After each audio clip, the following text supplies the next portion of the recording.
오늘 말씀의 제목은 편지예요. 지금 편지 그러면 생각나는 노래가 있어요.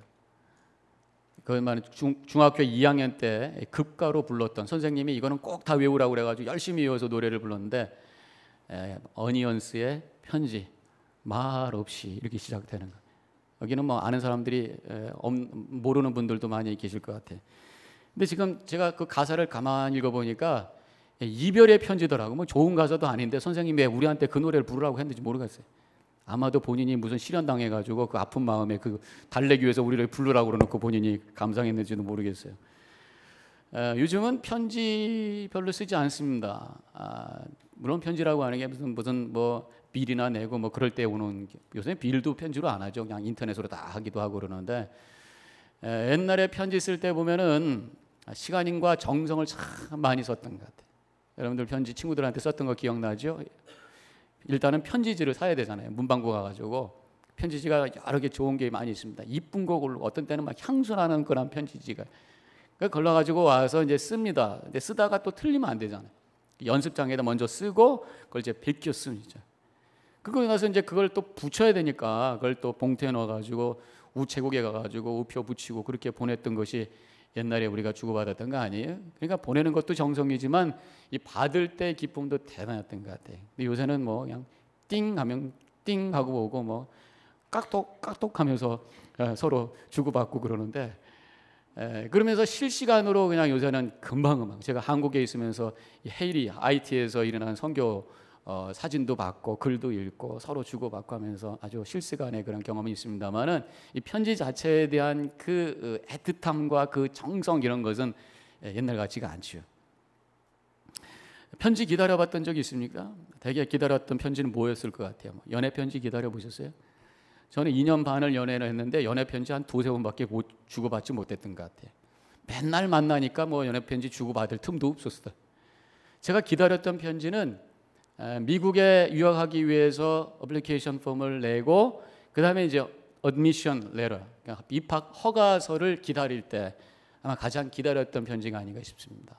그리고 한참 기다리다가 영어로 된 그런 편지가 왔을 때 가슴이 두근두근거리는 마음으로 딱 열었을 때 Congratulations 하면서 시작됐던 그 입학 허가 편지가 저한테는 얼마나 기뻤는지 몰라요. 그 편지 하나 때문에 제 인생의 트랙이 완전히 다른 곳으로 가게 된 거죠. 미국으로 오게 됐고 유학 생활이 시작이 됐고 그러다가 어느 교회 부목사가 됐다가 그 다음에 UMC의 멤버로서 목사가 되었고 그러면서 이제 이렇게 저렇게 해가지고 체리제일교회 담임 목사가 되게 된 거 아니겠어요? 이번에 한국에 왔을 때 우리 동기들 교회도 방문하고 또 친구들 만나서 대화를 합니다. 벌써 우리 동기들이 이제 중진이 되어서 큰 교회 담임 목사도 많아요. 막 1000명 이상 되는 교회에서도 목회합니다. 제가 지난 수요일 날 제천제일교회라고 하는 곳에 방문을 했어요. 그리고 수요 예배를 인도를 했습니다. 교회가 얼마나 큰지 몰라요. 한 1500명 들어가는 큰 예배당. 우리 친구 목사님이 담임 목사님이 덕분에 제가 설교도 했어요. 근데 얼마나 큰지 몰라요. 거기 예배드리고 오늘 우리 교회 오니까 갑자기 조그매진 것 같아요. 그래도 제가 체리제일교회 미국에서 목회한다고 하는 게 얼마나 감사한지요. 얘기를 하다 보니까 한국은 하여튼 교회도 많고 사람도 많고 뭐도 많고 하다 보니까 엮여 있는 게 너무 많아. 목회 말고도 신경 써야 될 게 너무 많아. 그것도 뭐 편안한 게 아니라 뒤죽박죽 복잡. 뭐 감독 선거한다고 어쩌고 저쩌고 뭐 어쩌고 저쩌고 또 사회 이슈에 대해서 어쩌고 저쩌고 뭐 그런 입장에 따라서 서로 반목하고 갈등하고 막 정치적으로 서로 텐션 속에 있고 뭐 어쩌고 그런 거. 그런데 제가 미국에서 목회를 하면서 그런 모든 문제, 미국에 제가 UMC라고 하는 교단에 소속되어 있습니다만 감독 선거라도 이런 것들이 얼마나 신사적이고 얼마나 신앙적인지 몰라요. 깨끗합니다. 그리고 또 뭐 한국 사람들이니까 미국 교단에 있다 보니까 신경 별로 안 쓰게 되잖아요. 그저 목회만 열심히 할 수 있는 그런 환경 속에서 제가 사역하고 있다고 하는 게 얼마나 감사한지 새삼 제가 주신 하나님의 축복을 다시 확인하고 올 수 있는 기회였었어요. 다시 편지로 돌아가면 오늘 본문의 말씀에서 편지라는 단어가 2번이 반복이 되고 있어요. 저는 오늘 말씀을 통해서 우리가 편지로서의 삶을 살기를 원하시는구나 라는 그런 깨달음을 갖게 되는데, 2번의 편지에 대한 내용이 첫 번째로는 우리의 편지다 라는 말씀을 2절에서 하고 있습니다. 2절에 있는 말씀을 같이 함께 읽도록 하겠습니다. 너희는 우리의 편지라 우리 마음에 썼고 무사람이 알고 읽는 바라. 1절에 있는 말씀하고 연결시켜보면 쉽게 이야기하면 우리의 편지가 뭐냐? 추천서와 같다 그런 얘기예요. 그러니까 우리가 편지로서의 삶을 산다는 게 뭐야? 추천서라고 하는 게 뭐야? 그 사람 믿을 만하다라고 하는 것을 확인해 주는. 사도 바울이 나는 추천서가 필요 없다는 거예요. 너희들이 편지기 때문에 그렇다는 것입니다. 너희들이 믿음 가운데 살고 있는 그 모습이 바로 추천서와 같다. 너희들의 그 신앙의 성숙한 모습 그 자체가 추천서와 같다. 그런 말씀을 하고 있는 것이 본문의 내용인 거예요. 우리 미국에서 대학을 입학한다든가 뭐 직장을 구한다든가 장학금을 신청할 때 보면은 그 레퍼런스 레터를 꼭 써야 되죠. 레퍼런스 폼이 있고 거기다가 뭐 yes, no 뭐 이렇게 쓰는 게 있고 또 자기가 써야 되는 직접 써야 되는 것이 있고 체크해야 되는 거 있고 여러 가지가 있습니다. 바로 그 사람이 아무리 이력이 좋고 레주메가 좋아도 옆에 있는 사람들이 그 사람을 인정해 줘야 되는 거예요. 추천서라고 하는 게 바로 신뢰할 수 있는 사람이다라고 하는 것을 확인해 주는 거라고 생각합니다. 그렇다면 우리가 추천서와 같은 그런 우리의 편지, 추천서와 같은 삶을 살라고 하는 이 메시지를 적용을 한다면 바로 우리 자신이 신뢰감을 줄 수 있는 삶을 살라는 메시지로 우리가 이해를 할 수 있다는 것입니다. 저는 항상 그런 말씀을 드려요. 믿는 사람은 믿을 수 있는 사람이 되어야 된다. 하나님을 믿는다면은 신뢰감을 줄 수 있는 삶을 살아야 돼요. 믿음은 좋은데, 기도는 뜨겁게 하는데, 찬송은 눈물 흘면서 간절히 하는데 그 사람을 믿을 수 없는 사람이 된다면 그것은 뭔가 신앙생활이 잘못되어 있다고 하는 거예요. 우리가 믿음을 바로 생활하고 있다면, 참된 믿음을 갖고 있다면 바로 믿을 수 있는 신뢰감을 줄 수 있는 사람이 되어야 마땅하다라고 하는 것입니다. 근데 열심히는 믿는데 신뢰감을 주지 못하는 이유가 뭐냐? 잘못 믿어서 그런 거예요. 그 믿음이 이기적인 믿음이 때문에 그래요. 나의 만족만을 위한 믿음이 되기 때문에 그래요. 나만 잘 되고 복 받으면 되는 거예요. 이게 바로 기복신앙이죠. 기복신앙. 그래서 열심히 이런 기복신앙의 자세를 가지면 열심히 믿음 생활할수록 욕심쟁이가 되버리는, 독선적이 되버리는, 이것이 지금 한국교회 이미지가 되버렸어요. 그래서 한국교회 이미지가 아주 나빠져서 지금 한국교회가 자꾸만 어려워지고 있고 젊은 사람들한테 외면당하고 있는 그런 모습이 바로 이 신뢰감을, 믿음은 있는데 신뢰감을 주지 못하는 그러한 믿음 생활하기 때문에 그런 것이 아니냐라는 생각을 해보게 돼요. 신앙생활은 열심히 하는데 하나의 시민으로서의 시민의식과 책임의식이 없어요. 배려하는 마음이 없어요. 이기적인 모습만 보여주는 거예요. 뭐 이게 실화인지 아무튼 만들어낸 얘기인지 모르지만 이런 얘기가 있잖아요. 만원 버스에서 이제 아주머니들이 탔단 말이죠. 근데 자리가 하나 저 구석에서 나왔어요. 근데 나중에 오신 이 아주머니 한 분이 그냥 삐죽고 들어가가지고 그것도 안 되니까 자기 가방을 탁 내던지면서 김 집사님 이리 와, 자리 났어 뭐 그랬다는 얘기가 있잖아요. 김 집사라고 얘기를 하지 말지. 크리스천 망신 다 시키고 말입니다. 이러한 모습을 통해서 우리 크리스천들이 얼마나 욕심장애의 모습을 보이고 있느냐라고 하는 것을 단면적으로 보여주고 있다는 거예요. 신뢰감을 준다고 하는 거예요. 신뢰감을 준다고 하는 것은 다른 사람이 의지할 수 있는 사람이, 다른 사람이 기대할 수 있는 사람이, 그런 사람은 책임감이 있는 사람입니다. 무엇을 담당시키면은 끝낼 것이라고 하는 기대를 할 수 있어요. 그 사람이 약속을 했으면 약속을 지킬 것이라고 하는 기대를 할 수 있어요. 이게 바로 신뢰감을 주는 사람입니다. 그래서 신뢰감이라고 하는 것은 좀 더 쉽게 우리가 풀어본다면 예측 가능함이라고도 얘기해요. 약속을 했으면 지킬 거라고 예측을 할 수가 있는 거잖아요. 그 사람이 내가 이렇게 얘기해 주면 이해해 줄 거라고 기대할 수 있는 거잖아요. 예측 가능한 사람, 이것이 바로 신뢰할 수 있는 사람입니다. 그런데 신뢰할 수 없는 사람은 그렇다면 예측 가능하지 않는 사람, 풋볼과 같이 떨어지면 어디로 튈지 몰라.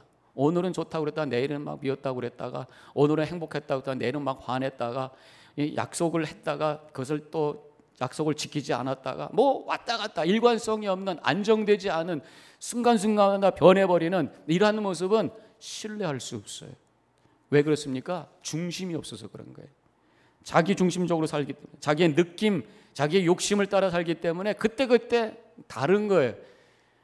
우리가 신뢰감을 줄 수 있는 그러한 삶을 살기 위해서는 그렇기 때문에 중심이 있어야 됩니다. 우리 믿는 사람은 중심이 변하는 삶이죠. 믿음이라는 게 뭡니까? 내 중심에서 하나님 중심으로 삶의 중심이 옮겨지는, 하나님 중심, 말씀 중심으로 살기 때문에 그 마음과 그 삶과 생각이 안정이 되고 평안이 오고 거기서 예측할 수 있는 삶을 살게 되고 신뢰감을 줄 수 있는 삶을 살게 되는 거죠.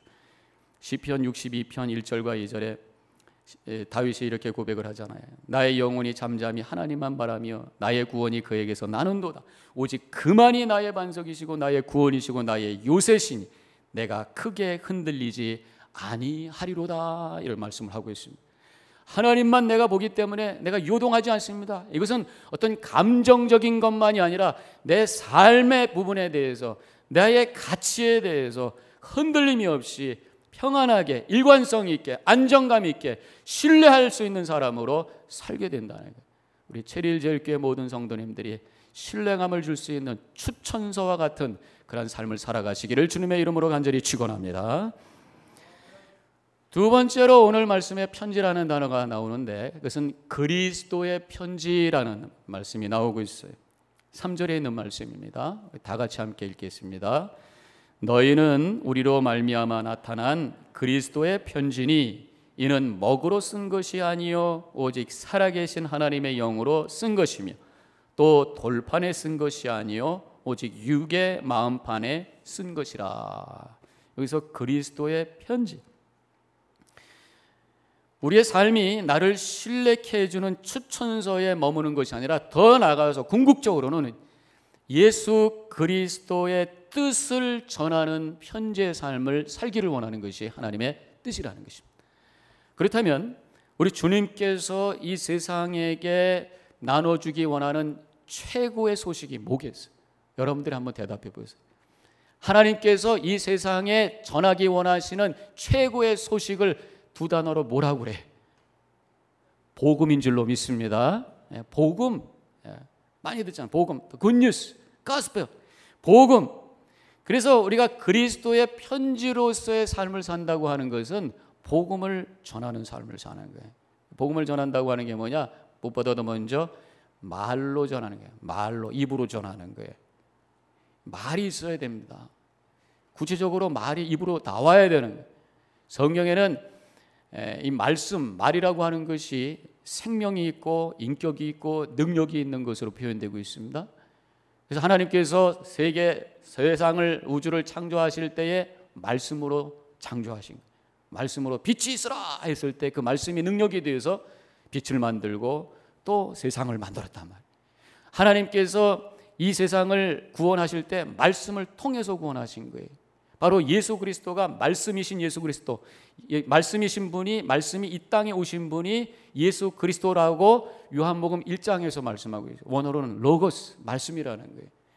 그래서 우리가 말씀을 들어야 된다고 그래요. 듣지 않고서는 구원받을 수 없다는 거예요. 그래서 우리가 전해야 된다는 말씀하고 있고, 듣고 마음으로 믿는 것에서 끝나는 것이 아니라 또 입으로 시인해야 된다, 말을 해야 된다.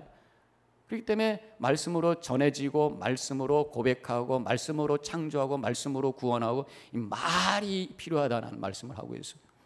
그렇기 때문에 우리도 그리스도의 편지로서의 삶을 산다고 하는 것은 구체적으로 예수 그리스도가 구원자라고 하는 것, 예수님께서 십자가에서 우리의 죄를 위해서 죽으셨다고 하는 것, 믿는 자에게 구원을 허락해 주신다고 하는 이 복음의 소식을 전파하는 삶을 살아야 되는 거예요. 믿으시길 바랍니다. 그래서 우리가 평생을 신앙생활 하면서 복음을 전하는 사람, 여러분들 한번 되돌아보시죠. 지금까지 여러분들 믿음 생활하면서 내 입을 통해서 복음을 전해봤는가? 적어도 믿지 않는 자들을 향해서 예수님이 어떤 분이 십자가에 달려 돌아가신 그 의미가 무엇인가를 설명하면서 복음을 나눠보냐는 얘기죠.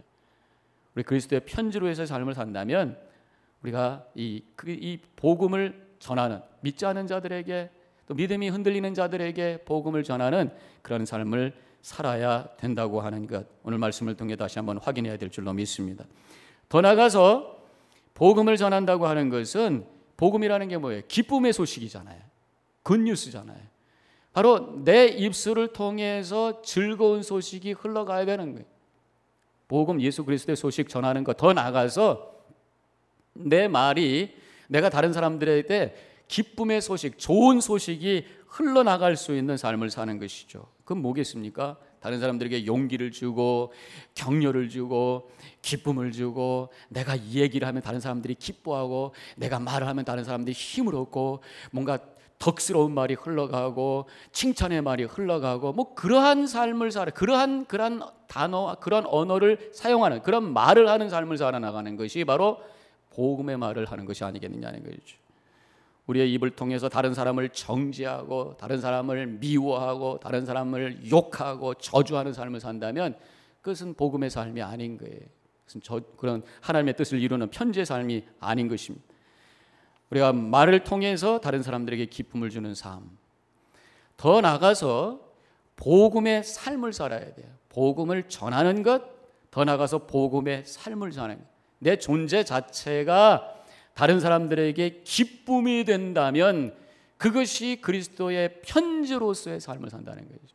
다른 사람들에게 기쁨이 되는 삶은 뭐예요? 어떻게 사는 것이? 내가 기쁘고 내가 행복할 때에 다른 사람이 기뻐하게 되는 줄로 믿습니다. 그래서 여러분들 때문에 주변의 사람이 기뻐해요? 만약에 여러분들 때문에, 나 때문에 옆에 있는 사람들이 짜증이 나고 옆에 있는 사람들이 상처받는다면 잘못 살고 있는 거예요. 그리스도의 편지로 살고 있는 것이 아니죠. 다른 사람들에게 기쁨의 소식이 될 수 있는 삶, 그것은 바로 내 자신이 기뻐하는 삶을 살게 되는 거예요. 데살로니가전서 5장에서 항상 기뻐하라, 쉬지 말고 기도하라, 범사에 감사하라 그랬어요. 빌립보서 4장 4절에서 더 구체적으로 우리에게 강렬하게 도전하셨습니다. 다 같이 읽습니다. 시작. 주 안에서 항상 기뻐하라. 내가 다시 말하노니 기뻐하라. 그래요. 하도 기뻐하지 않으니까 다시 말하노니 기뻐하라. 기뻐하는 삶을 사시기를 주님의 이름으로 간절히 축원합니다. 근데 잘 되면 알아서 기뻐하더라고요. 애들 공부 잘하면요, 좋아서 막 있잖아 우리 애가 막 얘기해요. 비즈니스가 잘 되면 시키지 않아도 입에서 스마일이 나오게 돼 있어요. 그거는 누구나 다 하는 겁니다. 당연한 거예요. 그런데 하나님께서 기뻐하라고 하는 것은 기뻐할 수 없는 상황 속에서도 기뻐하라고 말씀하시는 거란 말이에요. 이것이 믿음인 줄로 믿습니다. 뭔가 내면에 채워져 있고 뭔가 내면 속에 흘러온 것이 있기 때문에 기뻐하는 거예요. 대부분의 사람들은 내 주변에 내 상황 속에 좋은 조건이, 기뻐할 수 있는 이유가 생겼기 때문에 기뻐하는 거 아니겠어요? 그러나 우리 믿음의 사람들은 상황이 어렵고 여러 가지 고난과 어려움 속에 있을지라도 믿음으로부터 나와지는 그 기쁨 속에서, 이 물질적인 차원을 뛰어넘는 영적인 감격 속에서 흘러나오는 그 기쁨, 그 기쁨이 다른 사람들에게 기쁨을 주는 복음의 삶이 된다. 이 자리에 있는 모든 분들이 그런 삶을 살아가시기를 주님의 이름으로 간절히 축원합니다. 그렇기 위해서는요, 예수 그리스도가 나에게 진정으로 복음이 되고 기쁨이 되는 그 믿음의 고백이 있어야 되는 거예요. 예수님께서 나를 위해 십자가 달려 돌아가셨다고 하는 그 소식이 감동과 감격으로 체험되고, 십자가 볼 때마다 눈물로 그 감격이 체험되는 그런 삶을 살 때 그것이 가능한 거예요. 내 속에 하나님과 깊은 영적인 교제 속에서 하나님의 그 사랑과 하나님의 만지심이 체험되는 영적인 삶을 살 때에 우리의 얼굴을 통해 감사와 기쁨이 흘러 넘치게 되는 줄로 믿으시길 바랍니다. 오늘 3절에 이렇게 말씀하셨잖아요. 그리스도의 편지니 이는 먹으로 쓴 것이 아니요 오직 살아계신 하나님의 영으로 쓴 것이며 그랬어요. 우리가 그리스도의 편지인데 그것은 이 글로 쓴 게, 그 먹으로 쓴 것이 아니라는 거예요. 세상의 물질을 가지고 만들어낸 그 편지가 아니라는 것이 하나님의 영, 즉 성령을 통해서 만들어진 편지다. 이 말씀은 뭐냐면 성령께서 내 안에 충만하게 돼서, 성령께서 하시는 일은 진리의 영이시고 감화와 감동의 영이시고, 성령께서 내 속에 들어올 때에 하나님의 말씀이 깨달아지고 진리가 깨달아지고 하나님의 은혜가 발견되고, 그래서 그것이 감동이 되고 감사가 돼서 기쁨이 넘치는 그 모습이 그리스도의 편지다, 그렇게 말씀하고 있는 거란 말이에요. 성령 충만할 때에 그리스도의 편지로 쓰임받는 축복이 있게 됨을 믿으시기를 바랍니다. 사람의 생각 가지고는 주변에 나에게 주어진 그 환경과 조건을 통해서만 우리는 기뻐할 수 있어요. 그거는 안 지켜도 하는 거란 말이죠. 근데 우리의 성령 충만을 통해서 진정한 기쁨을 내가 누리게 돼. 그 누림을 통해 다른 사람들에게 기쁨을 증거할 수 있는 그리스도의 편지의 삶을 살게 되는 것이죠. 우리가 보통 받고 기분 나쁜 편지가 뭐예요? 어떤 편지를 받으면 기분 나쁩니까? 저 같은 경우는 벌금 내라는 편지 받으니까 기분 되게 나쁘다. 교회 앞에 언젠가 한번 막 지나가다가 처음에 만들었을 때 말이죠. 그 카메라 만들었을 때 사진이 딱 찍혀가지고 82불인가 3불인가 탁 내라고. 아유 얼마나 억울한지. 우리의 인생이 벌금 통지서와 같은 삶을 살 것이냐, 아니면 다른 사람들에게 추천서와 같이 다른 사람들에게 굿뉴스를 복음을 전하는 그리스도의 편지로 살 것이냐, 한번 우리가 생각해 보잖아요. 다른 사람의 잘못을 지적하고 다른 사람을 마음을 아프게 하고 다른 사람을 힘들게 하는 그러한 통로로 우리가 사용이 될 것이냐, 아니면 하나님의 사랑과 은혜와 기쁨을 나누는 그러한 하나님의 은혜의 통로로 쓰임을 받게 될 것이냐. 다시 한번 우리 자신을 되돌아보고, 인생의 가장 축복이 뭡니까? 하나님의 은혜의 통로로 가치 있는 삶으로 쓰임받는 것이 축복인 줄로 믿습니다. 그렇게 위해서는 우리가 그리스도의 편지로 내가 있음으로 말미암아 많은 사람들이 하나님의 사랑과 그 은혜에 대한 하나님의 메시지를 깨닫고 기뻐할 수 있는 하나님의 은혜의 통로로 쓰임받는 모든 성도님과 제가 되기를 주님의 이름으로 간절히 축원합니다. 잠깐 우리 묵상하겠습니다.